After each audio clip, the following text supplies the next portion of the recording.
Hello mga hidog. Ito na naman kami, nagbabalik. Ang Wonders Kiyang Infanta.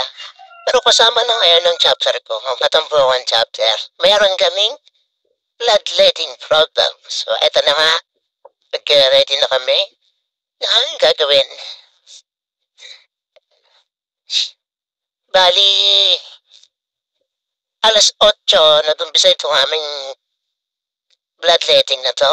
Yan, salamat sa mga estudyante ng NQCI, Criminology student. Agap silang dumating. Ito sila yung kaagapan na kapakulan doon. So, ito, timbang-timbang lang. Yan si SK. Brad SK. So, ito, iwipi lang muna. Kung hybrid ba tayo o hindi. Ito pala yung na napunan ng dugo. So,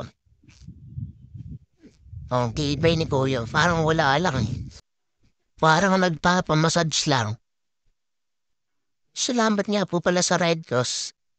Pinanda nila yung aming kahilingan na puntahan kami dito para magkaroon ng bloodletting project.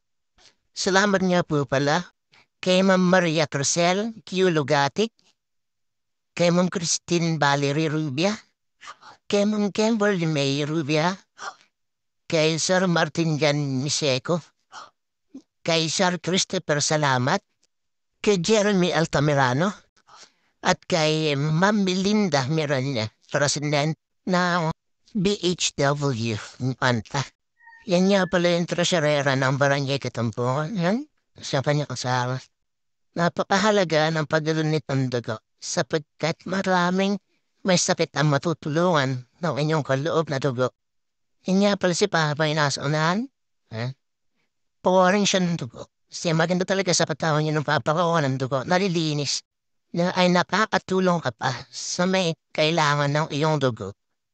So, ito. Ang picture lang, nakaready na ako. Ako na next. Yan, simple ito. Ang ganda nung kuha sa amin. Yan. Hindi talaga masakit yun, Brad. Hindi masakit magpawa ng dugo. Alam ta ano masamukha na hindi masakit. Yan pala si Brad Tibay. Para pagatlam daw lang ako ng gamyan eh, sabi niya. Yan. Titignan ni ate kung puno na yung bag ng dugo. Yan. Na inaalaman daw niya paano. Ito yan, simple tipe sa isaw. Parang pagatlang daw lang dyan eh. Yan si Brad Warren. Nag-ready na sila. Sila na yung next na ako, puno ng dugo. Oh. Yan, si Brad Bean. Walang mayari kay Brad Bean eh. Yan. Si Warren. Tutusukan na siya ng karayam. Medyo po nakakabahan dito eh. Pananda ka ng karayam. Mga inlog. Ano. Yan si Bradran. Parang kinukulan talaga eh. Nagka-picture lang naman kasi bawal siya. Tapos si Brad Map hindi rin ako nanto kasi nagagamot. Yan si SK. Hindi rin ako nang kasi bagong tattoo. Tatlo silang din ako ng mga inlog. Sayang. Tatlong bag din sana yun. Ganun pala yun, no? Pagka naoperahan ka sa ulo, bawal. Tapos kahit sa puso, bawal din. Bagong butas na sa tenga ang kihikaw. Saka yung bagong tattoo kailangan mga 1 year para mahunan ka ng dugo. Yan si si Aaron. Katrabaho yan sa JNT. Pumunta ba siya dito? Pero may deliver pa yan. Naman si Mrs. nagpakuha ng dugo na inggit sa akin kanina.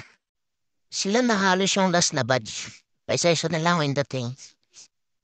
Yan, tapos nag-picture-picture na rin kami dito pa sa remembrance. Yan. Ito yung mga binigay sa amin na certificate ng ng Red Cross. Thank you po. Thank you. So, pinicturean din namin sila. Yung sa staff nila ng Red Cross. Tapos sumama na rin kami. Tapos hawak namin yung mga certificate na binigay. So salamat guys, sana patuloy yung mga ganitong proyekto. Bye-bye!